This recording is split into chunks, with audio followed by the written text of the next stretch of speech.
ചോദ്യപേപ്പർ ചോർച്ചയുടെ ഉറവിടം ക്രൈംബ്രാഞ്ച് കണ്ടെത്തി. കേസിൽ അൺഎയ്ഡഡ് സ്കൂളിലെ പ്യൂൺ അറസ്റ്റിലായി.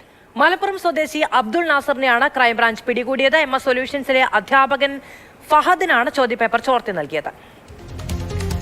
ഇംതിയാസ് കരീം വിവരങ്ങളുമായി ചേരുകയാണ്. ഇംതിയാസ്, കേരളത്തെ ആകെ ഞെട്ടിച്ച ഒന്നാണ് പരീക്ഷകൾ, അതിന്റെ ഒരു സുതാര്യത അടക്കമുള്ള കാര്യങ്ങളിൽ അഴിമതി ഉണ്ടാകുന്നു, അതിന്റെ പേരിൽ വിശ്വാസ്യത നഷ്ടപ്പെടുന്നു എന്നുള്ളൊരു കാര്യം വലിയ തോതിൽ ചർച്ചയായ ഒന്നാണ്. പക്ഷേ MS സൊല്യൂഷൻസുമായി ബന്ധപ്പെട്ട കാര്യങ്ങളിൽ ഒരു വ്യക്തത വരുത്താൻ കഴിഞ്ഞിട്ടുണ്ടായിരുന്നില്ല. ഇപ്പോൾ കൃത്യമായതിന്റെ ഉറവിടം മനസ്സിലാവുകയാണ്.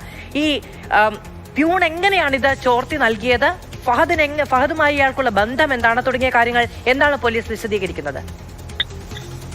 സജി ആൻഡ് രാജീവ്, തീർച്ചയായിട്ടും കേരളത്തിൽ വലിയ ചർച്ചയായ ഒരു വിഷയം തന്നെയായിരുന്നു ഈ ചോദ്യപേപ്പർ ചോർച്ച.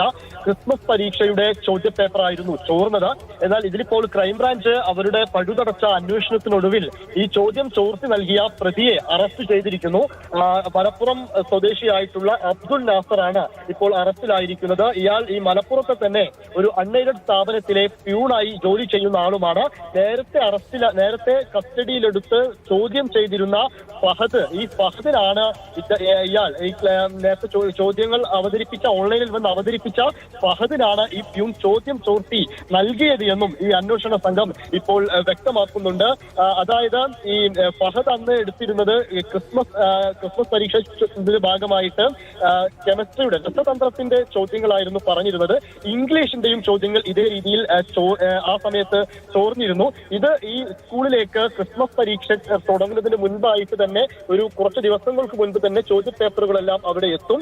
അങ്ങനെ ഓഫീസിൽ സൂക്ഷിച്ച ചോദ്യപേപ്പറിൽ നിന്ന് ആണ് ഈ പ്യൂണ് അവിടെ ആരും അറിയാതെ ആ ചോദ്യങ്ങൾ എടുത്ത് ഫഹദിന് നൽകിയത് എന്നാണ് പ്രാഥമികമായി ഇതിൽ നിന്ന് മനസ്സിലാക്കാൻ കഴിയുന്ന ഒരു കാര്യം. നേരത്തെ ഫഹദ് ഈ മലപ്പുറത്തെ ഈ അൺഎയ്ഡഡ് സ്ഥാപനത്തിൽ ജോലി ചെയ്തിരുന്നു എന്നും പോലീസ് വ്യക്തമാക്കുന്നുണ്ട്.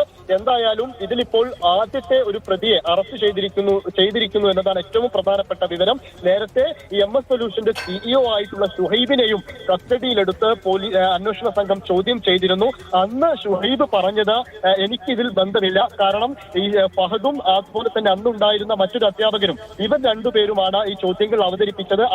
അവരുടെ ഉത്തരവാദിത്തം എന്ന രീതിയിലായിരുന്നു അന്വേഷണ സംഘത്തിന് മുൻപിൽ അന്ന് CEO ആയിട്ടുള്ള ഷുഹൈബ് നൽകിയ മൊഴിയൊക്കെ ഉണ്ടായിരുന്നത്. എന്തായാലും ആദ്യ അറസ്റ്റ് ഉണ്ടായിരിക്കുന്നു എന്ന് വേണം കാണാൻ.